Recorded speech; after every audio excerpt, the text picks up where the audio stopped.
discussion of the cross product, since I've asked you some questions about that. And also, this will help us introduce some notation. So I want to talk about the right-hand rule.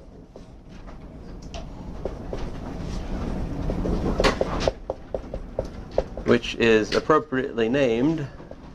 You must use your right hand for the right-hand rule. Otherwise, you'll be wrong. So to start with, though, again, just some notation. We can use this symbol to denote. This means that the vector v points out of the board. Okay.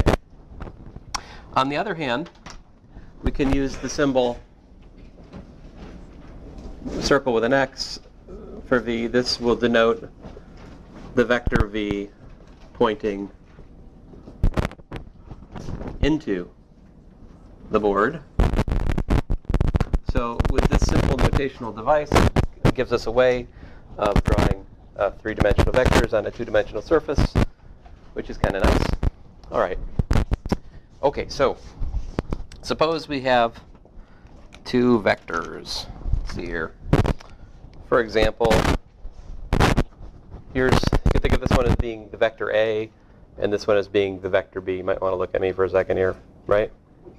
So the question is, if this is A and this is B, if you have A and B, right? What's the cross product? What direction does that go? I guess it depends on which one was which, doesn't it? Let me forget about this silly thing. The point is, the cross product either points out of the board, right? Or it points into the board. It's going to be one of the two, because the cross product, remember, by our construction, is a vector which, so let me draw two pictures here. A and here's A. And this one I'll draw B on this side. And on this one, case 2, I'll draw B over here. So for each one of these, I want to talk about A cross B. What direction does it go? A cross B, again, has to either go into the board or out of the board. Why? Because these vectors lie tangent to the surface of the board, right? So this is what the right-hand rule says. Take your right hand, all right? To calculate the direction of A cross B, I take my right hand, I point my fingers, all right, in the direction of A. Then I cross those fingers. The only way you can cross your fingers, I reject the possibility of you doing this. No, you must go like this, okay? So cross it into B, and then my thumb will point in the direction in which the cross product goes. So my thumb points into the board. So that makes the correct diagram for this to be A cross B. Into board, for this case. All right? Any questions about this? Let me do it again. Let me do it again for the next example. Take my right hand. Important you be looking at this, otherwise you're going to ask me about it again, and then I'll be annoyed. So, I mean, you're still going to ask me about it. I might as well just accept my fate. All right, take my right hand, point in the direction of A, like so. Then I cross my fingers into the direction of B. It doesn't matter that they're, I mean, just, you know, ballpark, right? That will force your thumb to be pointing out of the board, right? So, there you go. Oh, what have I done? I've already forgotten my, I've already forgotten my notation, haven't I? Look at that. Good job. So A cross B out of board, right? For the for this one. None of you guys corrected me. It's like nobody's paying attention. All right, A cross B out of the board. And then I said A cross B into board, and I wrote this. I just said, right here. That means out of the board. Someone should complain. Yes? So clearly what I should have drawn is this, right?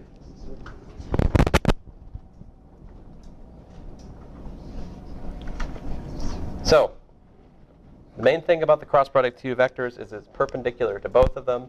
The right-hand rule tells you what side of the plane it lies on. If you know that both vectors lie in a particular plane, the cross product tells you whether it's on the upward side of the plane or the downward side, basically. Yep.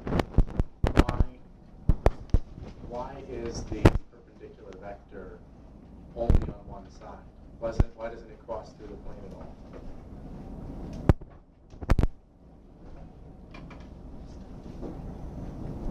Well, the vectors we can move around.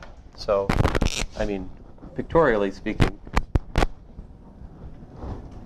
let me foolishly attempt a picture of this. Here's A, right? Here's B. A cross B points down. And so I'm just illustrating I'm putting the base point of that vector as if it's anchored on the plane. But I mean, there's really nothing stopping me. I could take this vector A cross B and I could move it over here and let it intersect the plane right there and be like that. I mean, you can move the vector around in physics. That's allowed. To distinguish between those two different cases, I would need another notation. I could say that this is A cross B based at the point P. This point is P, and then I could call this point up here, say Q, and I could say that this is A cross B based at Q. But we don't typically use that kind of notation in here too much. We usually use language. We'll say things like, consider the vector based at this point, or something like that. Okay. So, I mean, I'm anchoring the base point of the cross product to the plane. So it either goes above the plane or below the plane. And we consider the plane to be like, it's an idealization, right? It has no thickness. So. Other questions? Yes, sir. You have a vector that's displaced. Isn't that the displacement itself a vector? So then the entire object is a vector of vectors? The object of vector of vectors. I mean, it is true that to get from this vector to that vector, you can add the displacement from P to Q. So, like, pragmatically speaking, this would actually be equal to let's see here, PQ, I believe, plus A cross B. So, I mean, the mathematics of how to move vectors around isn't that exciting. It's just like one universal displacement for all possible vectors based at that point. But anyway, I think we're getting off topic. Other questions? I mean, you can think about vectors of vectors, but not in this class. All right. That is not the right-hand rule. So again, A crossed into B into the board, right? A crossed into B out of the board, right? Wrong, because this is the, what, the evil hand, right? It's the left hand. All right, so don't use that one. All right, enough about that. Let us go on.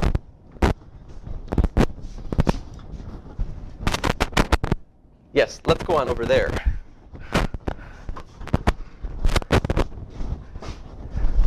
That's right. We're continuing the lecture over here. So, calculus. I was inconveniencing the camera lady, making her stand up. See, if I stay on the same board, she can just sit down the whole lecture. That's why I'm going back and forth. So, calculus of paths. All right, so you guys have had calculus 1. You know how to differentiate, integrate, right? I mean, you should. But maybe what you don't know yet is how to do calculus on vectors. So let me just talk about what's a path. Well, essentially this. So in the plane, I could have something like this. Whatever. In 3 dimensions, I could have something like this. Whatever. All right. Now, is that a graph? Certainly not. It fails the vertical line test pretty badly, right? But you could take a particular point on here, right, and describe it by giving me some x of t and y of t. It's so-called parametric description of the path. And so basically, for each time, you can, for a time you give me an x, you give me a y, that gives me a particular point on that graph, right? Graph, listen to me. That path. On the other hand, if I want to single out a specific point over here, I would need x of t, y of t, and z of t, right? So that would give me a path in 3 dimensions. So generically speaking, a path is simply this. You take a t, and you output r of t. All right? So if you want me to be a little bit more precise mathematically speaking, I could tell you that here r is a function from the reals to, well, generally speaking, you could talk about Rn, where Rn is just n-dimensional space. That's a path. Okay? The question then is, how do you do calculus on paths? Can you do calculus on paths? The answer is yes, you can, and it's actually really simple. So let me show you how. So the definition, for example, of dr dt, how do you differentiate a path? Well, you just do this. You do dx dt, dy dt. I'll do it in 3 dimensions just to keep it concrete in here.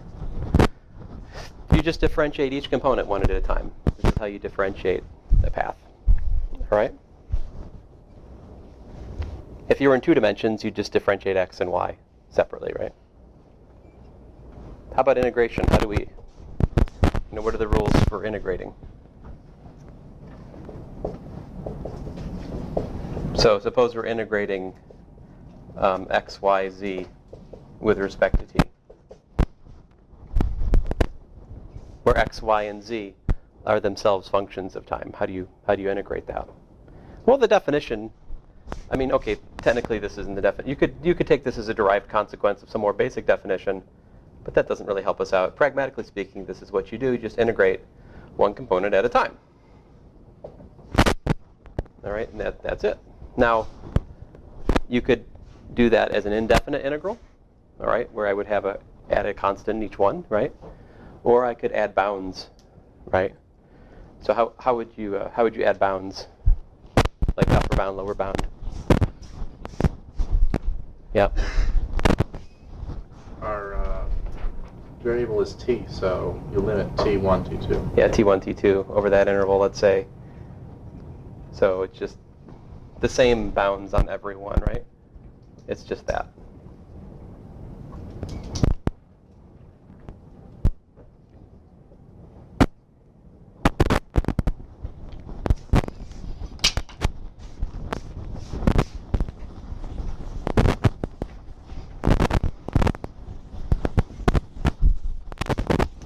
So let's see here. Let me show you an example, and then I will tell you the properties. So for example, if we wanted to differentiate with respect to time the vector, let's say t comma t cubed cosine t, cosine 3t there. We'll make it more interesting. So what do? You differentiate component-wise. So what's the derivative of t? 1. Derivative of t cubed, 3t squared. Derivative of cosine 3t is minus 3 sine 3t. This is calculus 1. Okay? Now, you can also integrate that vector.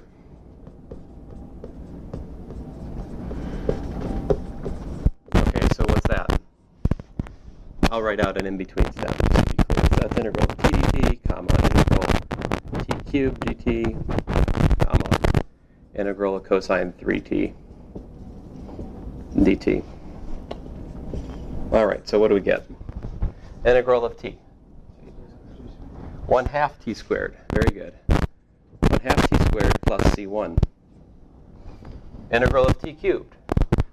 1/4 t to the 4th plus c2. You notice that I can't assume that I have the same constant in the different components. There's nothing common to those components. I mean, they could be different constants in different components. Possibility. Good enough. Okay, and then this, well, u substitution tells me I should have 1/3 sine of 3t plus c3.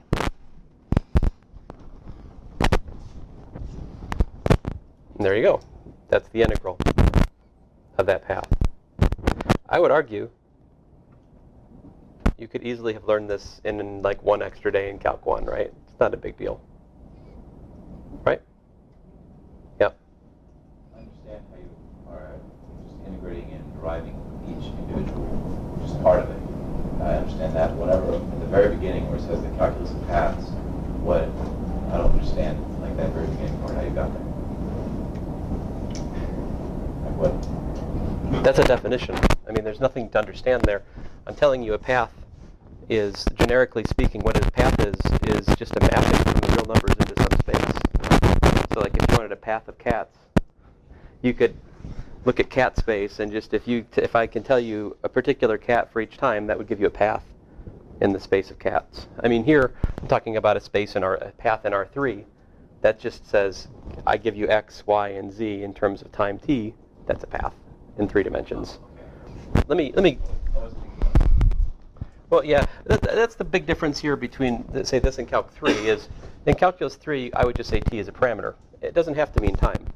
And here, we're going to mean t is time, because this is, mechanics, and we're studying time. Everything is, there's a universal backdrop of time in everything we do, pretty much. So t is in fact time. But that's a physical assumption. That's not, I mean, you can do math where t is arc length or whatever. But let's see here. Another example. Here's a specific path. Make it a little bit less mysterious. I could have x equals cosine t and y equals sine t. Right? This is what's known as a parameterization of the unit circle, right? Because if you take these, x squared plus y squared is equal to cosine squared plus sine squared, right? Which is, of course, 1. We know that. So if you plug these parametric equations into the standard equation of the unit circle, they work. It follows that this is a parameterization of the unit circle.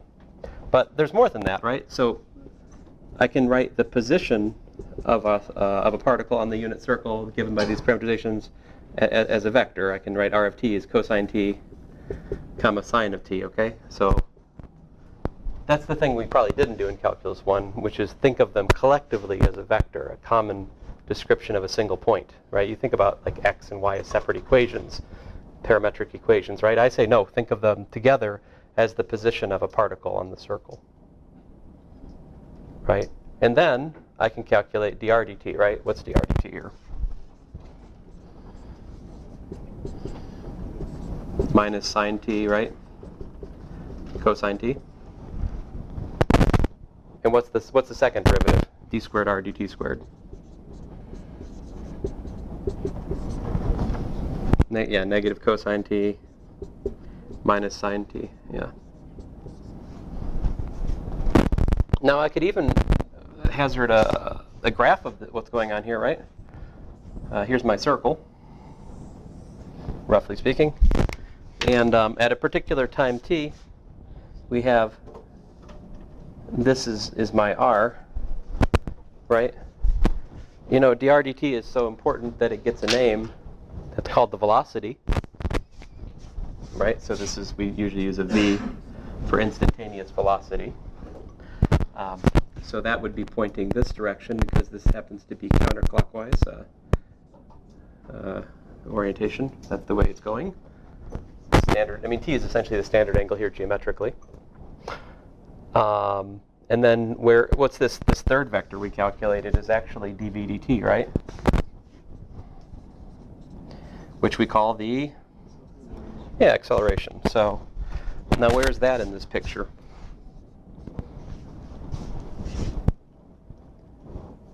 Bailey, where do you think this is in the picture? Let's see, it's the opposite of r, right? So a would be something like this. Although, I mean, this is not to scale, right? I mean, the a and the r vector have the same length, don't they? They're both length 1. In fact, this is kind of boring. What's the length of the velocity vector? 1. Yeah, these are all unit vectors. If you calculate their length, it's kind of boring. But anyway, this is the relation. Now, what happens if I base that r vector at the point on the circle itself? Which I wouldn't usually do. Let me not do it. I mean, that's kind of weird. I usually think of the position vector as being based at the origin, right? But I think of the velocity and the acceleration vector for a path as being based at the point of consideration. So let me just give you kind of let me set aside pictures here. And suppose this is just a curve in 3 dimensions,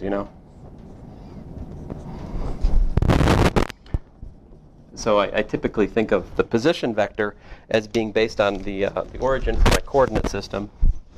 All right, so here's, for example, here's R, right? And I don't know without further detail. Let's give it a direction. Do you guys want to make it go left or right? Left. All right. I mean, correct. So left that way. So the velocity vector is tangent to the curve, right? So you don't need a slope, you need a direction to actually describe a velocity in 3 dimensions. I mean, debatable, the picture, right? And then the acceleration, I don't know right offhand where that would be pictured. I could say more about that, but let me just resist the urge. So anyway, but what I'm saying is whatever direction the acceleration is, I would tend to think of it as being based at this point right here. You know, that's my concept of where the acceleration and velocity vectors live. I think of them as living up there. Because they tell me how the curve is moving, how the particle is moving at that point. Okay. Now, what are the properties? I mean, yeah, we can do these examples. These aren't hard, right? But the real beauty of this whole discussion is not just that. It's that there are these wonderful theorems which link the dot and the cross products to calculus on curves. And so many of the more general physical theorems I can prove this semester are based on some of these very simple calculus identities. So these are nice props. One of my favorites is this. If I have the dot product of A and B, okay, and I'm thinking of A and B both being functions of time. So A is a function of, A is a vector of functions of time, and B is a vector of functions of time, all right? Then if I differentiate such a product, guess what happens? I just get this dA dt dot B plus A dot dB dt, which is, I mean, really simple, right? So there's a product rule for the dot product. Okay. There's other more basic stuff, like we still have linearity. If I take the derivative of a sum of 2 vectors, it's the sum of the derivatives. I can pull a constant out also, right? How about the cross product? There's also a nice rule for the cross product. If I take the derivative of a cross product of 2 vector valued functions of time, it's just the same, except I have to put cross products instead of dot products. And the ordering matters, right? Because if you reverse the order of a cross product, you get minus.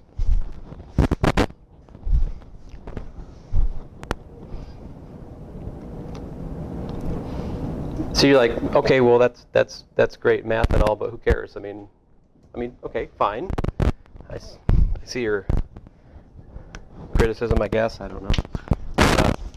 You know, is there an application of these properties that is interesting? Well, I think there is. So let's look at an application.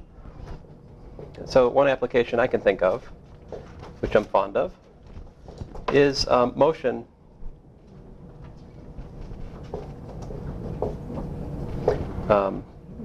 constrained to a circle.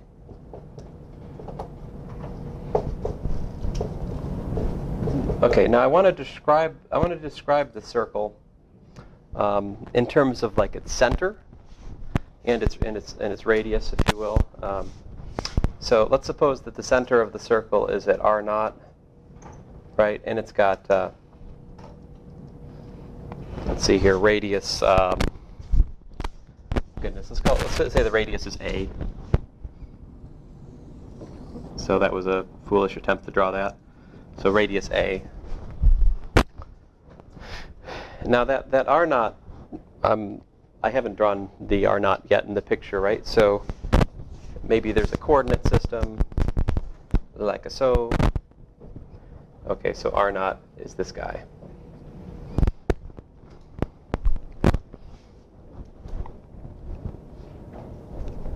Now I want to talk about a generic point on this circle. And I want to discover what's a nice vector equation to describe that generic point. So let's suppose, for the sake of my picture not getting too cluttered, that point is here. And I'm going to say R. with that point. I mean, so from the origin, that's a vector pointing from the origin out to there. There's vector r. Now that vector r, what makes that on the circle relative to what I'm given? I'm given r naught and a. How can I describe? What do we need? The circle is a collection of all points equidistant from a central point. Here the central point is r naught, and that distance is a. So let me draw something in green here. This point is this vector right here, this radial vector, right? I mean that line segment, I should say. That has to have length r. I mean length a, right? Now, if I draw that as a radial vector, let me connect the dots here and do like that. What is this vector? Let me set it up as an algebra problem to start with. What do we have? We have r, right, plus the mystery vector. I'll draw a question mark. Oh.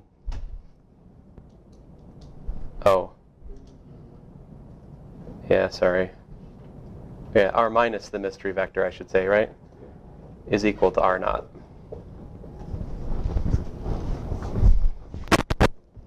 So in other words, you could say r plus a vector in the opposite direction of the green vector gives me r naught, right? That's the tip-to-tail geometric vector addition we talked about the other class.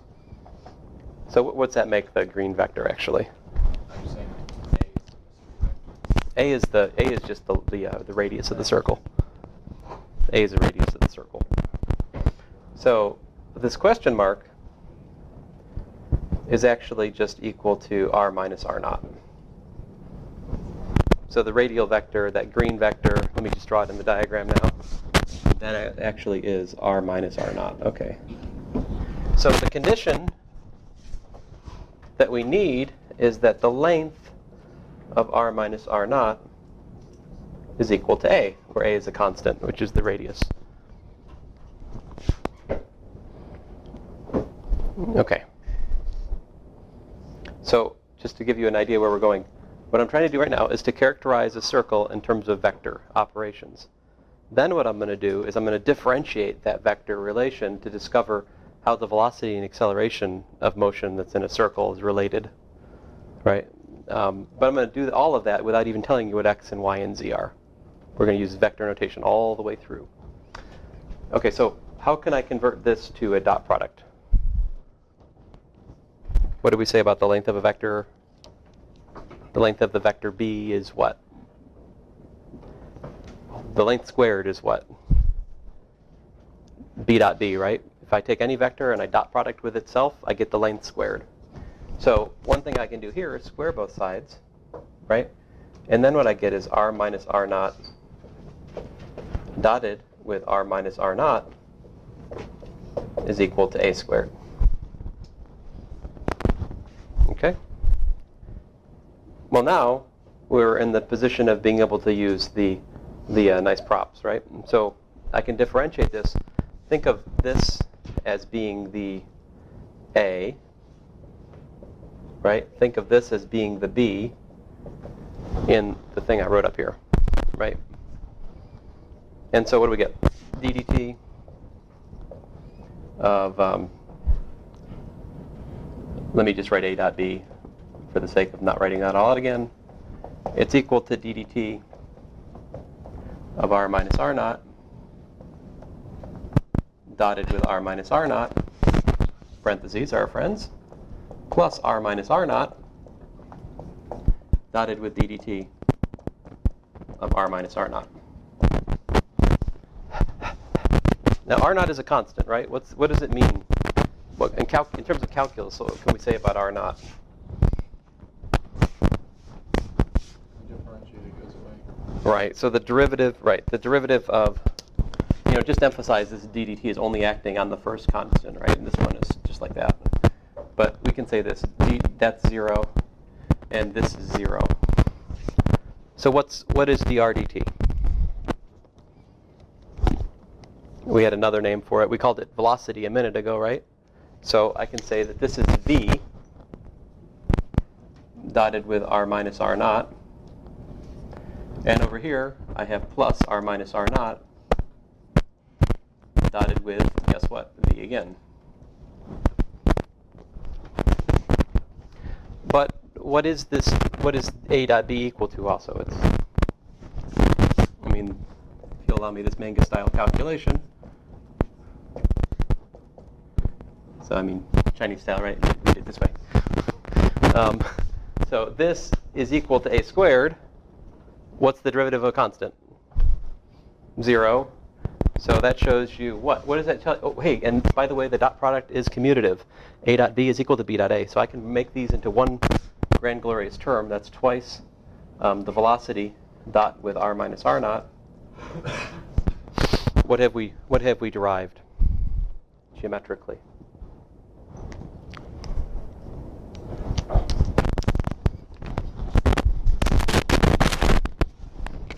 So thus, v is perpendicular to r minus r naught, right? Does that make sense? But yeah, this is circular motion, right? The velocity is perpendicular to the radius vector, to the circle. Well, that's interesting. What happens if we differentiate again?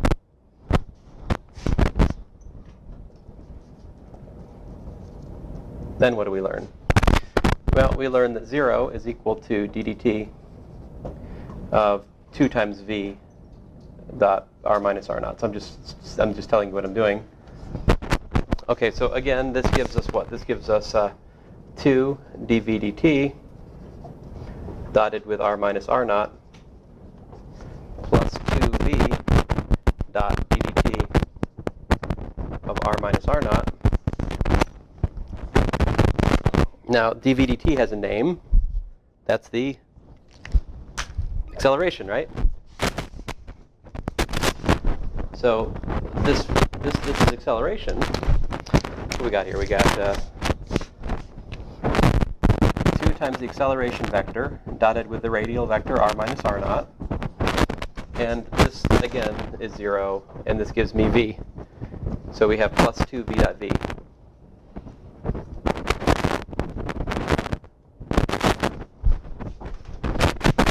All of that's equal to 0. What's this tell us?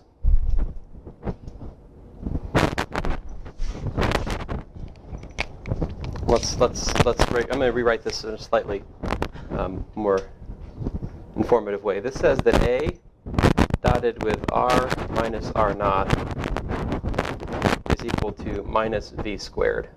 And here I'm using the notation that the magnitude of v is equal to v. Of course, the magnitude of v has a special name. It's called the speed.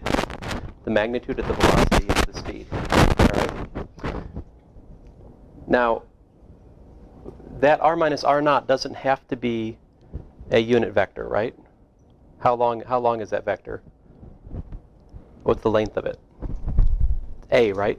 We said the radius vector was the head length a. So if I divide both sides here by a, like big A, I get a dot r minus r naught over a is equal to minus v squared over a. And that, folks, is kind of a weird notation for the somewhat famous, maybe you saw it in high school physics. This says that the centripetal acceleration is equal to minus v squared over the radius.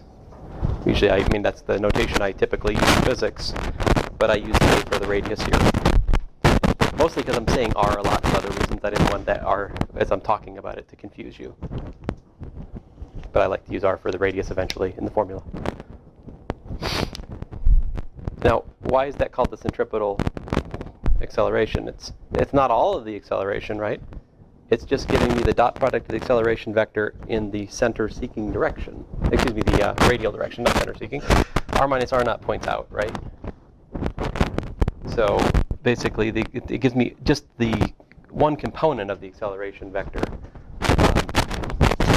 But nevertheless, if you're going in a circle, that's not up for grabs. The component of the acceleration in the direction which is radial to the circle must be v squared over r in terms of magnitude if we're talking about circular motion. And this proves it. All without even giving you a formula for the circle, right?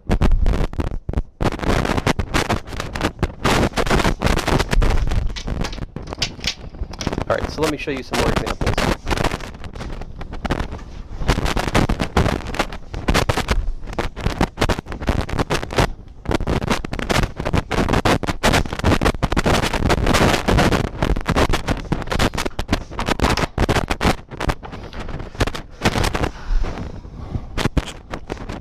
So here's an example. You're given that the velocity at time t is equal to, let's say, let me use alpha. Alpha, comma, beta t, comma, gamma, e to the t. Oh, maybe gamma, beta t. There we go. All right. Here, alpha, beta, and gamma are just constants, all right?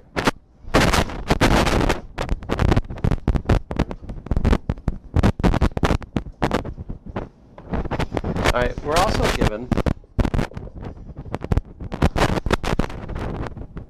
what? E to the beta t. I'm trying to be dimensionally consistent. Oh, maybe that's wrong. Oh, curses. Still wrong. Man. Oh, let's see here. How can I make this a dimensionally consistent formula? What can I put in the argument for exponential in terms of alpha and beta and t, which is, you know, unitless. I mean, dimensionless, rather. How about this? How about beta t over alpha?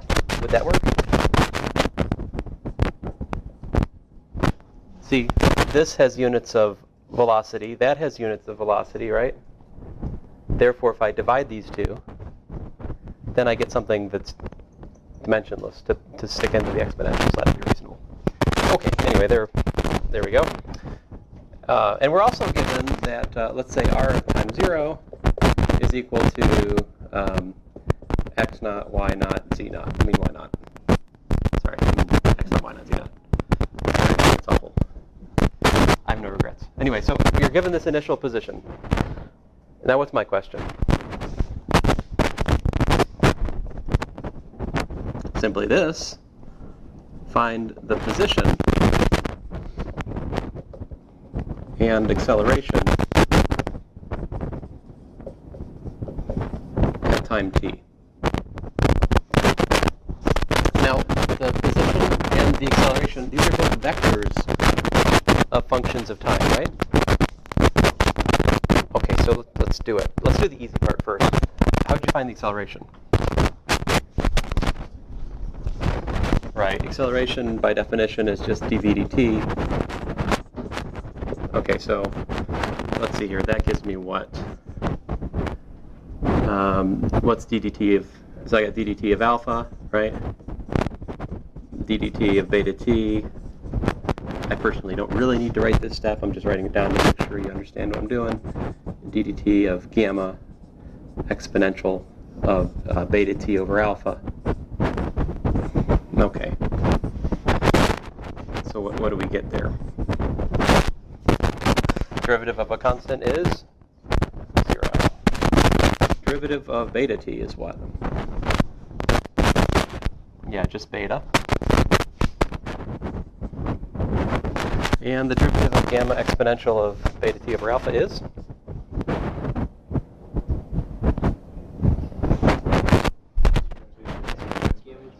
It's an exponential. That's just exponential. I mean, this is exponential. Exponential of x is just equal to e to the x. So I don't have, I mean, so you can tell what's in the argument mostly. So it's gamma beta over, are you Greek? I had Greeks, I used to have Greeks, I'd be like, my friend was Greek in grad school, I'd be like, is that an A or an alpha? And she would respond, yes. It's very, very frustrating. But no, I mean, it's alpha. So for us, gamma beta over alpha, why is that beta over alpha doing there? Where'd that come from? I'll take that power rule and trade you a chain rule. Okay, so chain rule. But yes, it was a rule. So you can agree. Okay, so there you go. I mean, we should call it the composite function rule.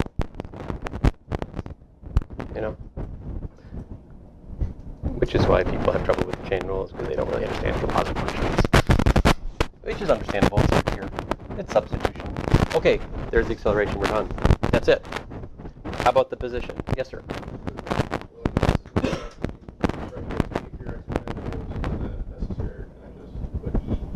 You can put E, but as long as it's clear to me that you're not, I mean, it depends on how you want to write your answer. I mean, if you write e to the beta t over alpha, then I would have trouble.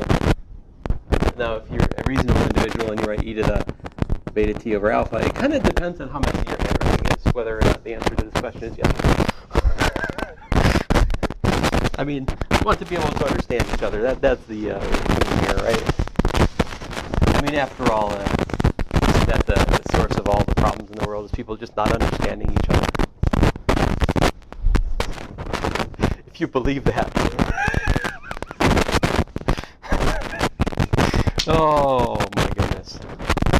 Oh, people really believe that. Thousands of years of human history, people still believe that. Oh well, anyway, let's see here. Let's see here. What are we doing? Oh, so we want to find R of t, right? And that's trickier because R of t is equal to what? Well, that's the question. That's our next question. So the way we have to do that, right, is to say, well, V of t is what? V is dr dt, right? So what's the relation of V and R? Yeah, R is going to be the integral of V of t dt, right? Okay, so let's write that out. What is that? So we got integrate alpha beta t gamma times the exponential of beta t over alpha, right? dt.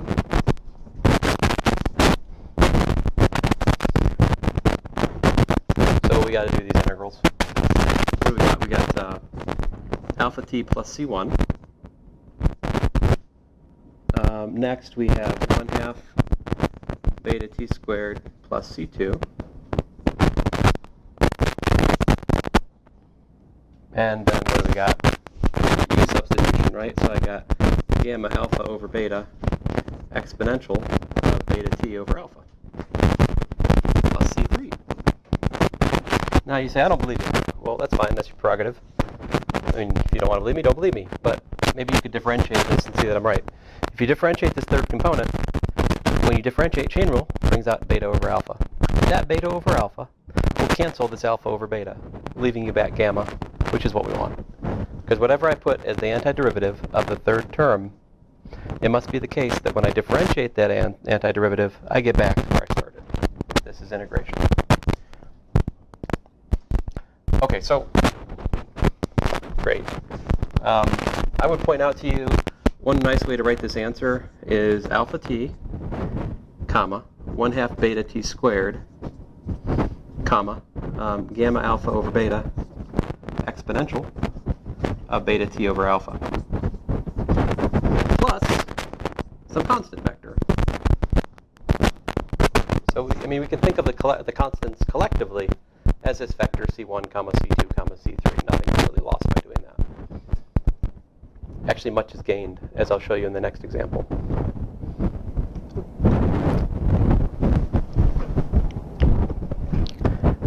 I know, some of you are like, could you stop talking about vectors? I'm not really comfortable with them. That's why I'm talking about them.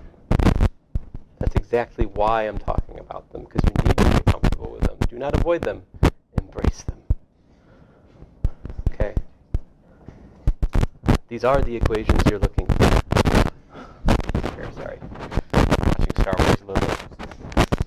You know, Dr. Sprano really does sound like Yoda. Think about it.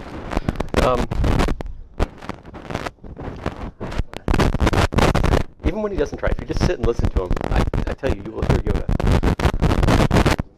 Yeah. It's putting the words before the other words, he does not. Yeah, I know, but whatever. I had a year of German, it's kind of like that. But anyway, okay, so the constant, that's not the answer, right? Is the position a function of time, like ambiguous up to some constant vector? Philosophically, yes, in a sense, because you got to pick an origin for your coordinate system. But all of this discussion is done after that choice has been made, so that's not the point. Right? We picked an origin as soon as I started writing a position. I mean, the origin was picked when I wrote this. Okay, so there is an origin that's already been picked. So the C has to be something specific. How do we figure out what it is? Well, I gave you an initial condition, this guy. All right, these are specific but unknown constants, so we'd like to write our answer in terms of that given. So, okay, so R of 0 is what? Yeah, x naught, y naught. X naught, y naught, z naught. But what else is it? 0, comma, 0, comma. Now, careful. That's not 0. What's the exponential of 0? It's 1. So that gives me a gamma alpha over beta, and then plus that constant vector. So therefore what? Therefore we find that the constant vector is actually equal to x naught, y naught, and z naught minus gamma alpha over beta. And so what's my answer? What's my position as a function of time?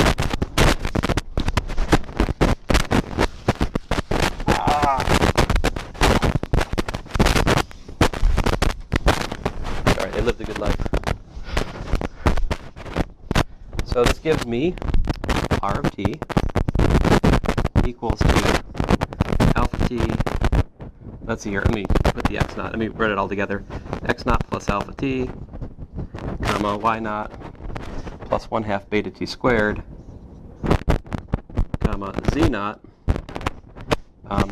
minus gamma alpha over beta plus. Well, I guess I could have factored out.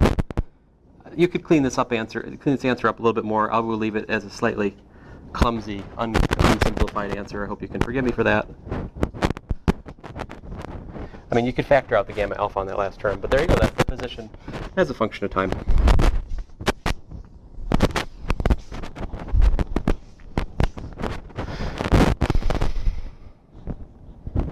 Let's see, what other questions could we ask about? We could ask what the speed is as a function of time. How would you find the speed as a function of time for this example?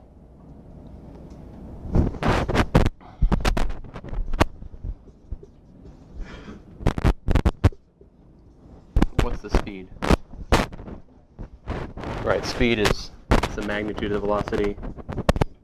So that would be, my original vector, right? It's the square root of alpha squared plus beta squared t squared plus gamma squared exponential of 2 beta t. There you go, there's the speed. Fascinating, isn't it? So if you were for some reason wanting the speed for this example, there it is. It's just the length of the velocity vector. Now the speed is interesting because what is the speed? The speed is the change in arc length per unit time. All right, so if I could somehow foolishly graph this thing, I won't try. Well, I guess it's not that bad. It's this. Okay. I don't know exactly, but the point is, if I wanted to calculate the distance along this curve, right, like the arc length of the curve, how would I do it? Say this was t equals to 0, t equals to 1. How would I get the arc length of that particular bit of this curve? S, guess what? It's the integral of ds dt dt from 0 to 1. What is ds dt dt? That's the speed. So you just take the integral from 0 to 1 of blah dt, where this is the blah. Now can you calculate the arc length from 0 to 1 for this curve? Yes, but why would you want to is a good answer. I think a slightly less ambitious answer is maybe. What do you mean by calculate? Numerically, yes. Numerically, for sure. Closed form without, power of Mathematica or Maple or Sage or whatever. You know, modulo sage mode, probably not. But let's see here. Okay, so next example. Oh, wait a minute. Oh, well. I was going to show you, but I will do it later. We continue to use these techniques throughout. Just so you know, guys, this is not your introduction to physics. I mean, I was using the words velocity and acceleration and position in here, but we will revisit those again in the context of one-dimensional motion, and then in two-dimensional motion and three-dimensional motion, all right? So it's not like this was the last time we're going to talk about velocity or acceleration, right? It's just your initiation from a calculus perspective. But that's about as hard as the Calc 3 of paths gets in here, okay?